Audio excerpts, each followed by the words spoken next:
So ngayon mga boss, ang ituturo ko naman ay kung paano mag-change SSID sa inyong 5v5.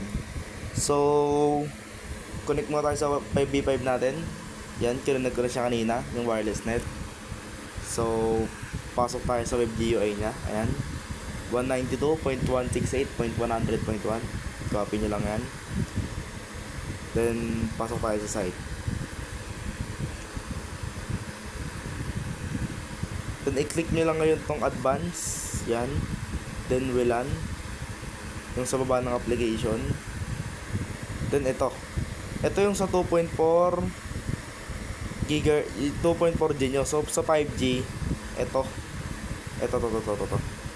So, palitan natin pareho mamaya. Ito muna, sa 2.4G muna tayo. So, yan. The wireless net. Yung ganunigan ko kanina. I-ano lang natin siya. Palitan natin ng try natin modem tux, for example. Modem tux. Yan. Then apply. Dito lang mag-loading. Oh, dinisconnect ko. Palitan ko kasi. Wait lang.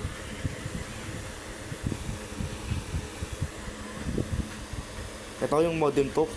Bago na siya. Ayan, try natin kumonek. Wait lang.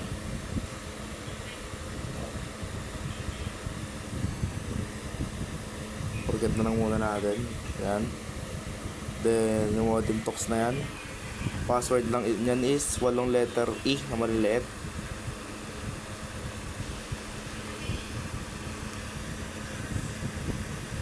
Yan, nakakonect na tayo. Then yan, may makikita kayong ano dyan, wireless net 5G. Gagawin nating modem tux 5G yan. So dito. Ito, click nyo lang yung 5G basic network na yan. Then yan, makikita nyo yung SSID name na yan. Burahin nyo lang yung wireless net. Tapos choice nyo na yan, katulad kanina. Kung anong gusto nyong wifi ninyo. So sa akin, modem tux ulit. Modem tux 5G naman, para sa 5G. Yan. Click apply lang. So, check natin kung nagano ba, kung gumana ba.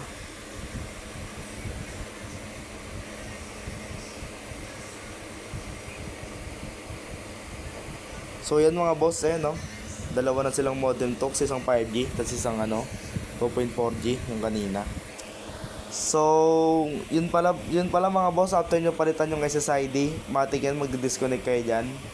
So, mag-login lang ulit kayo sa wifi nyo. Ang password lang naman yan is 8 letter E na maliliit. So, ayun lang mga boss, sana nakatulong. Salamat.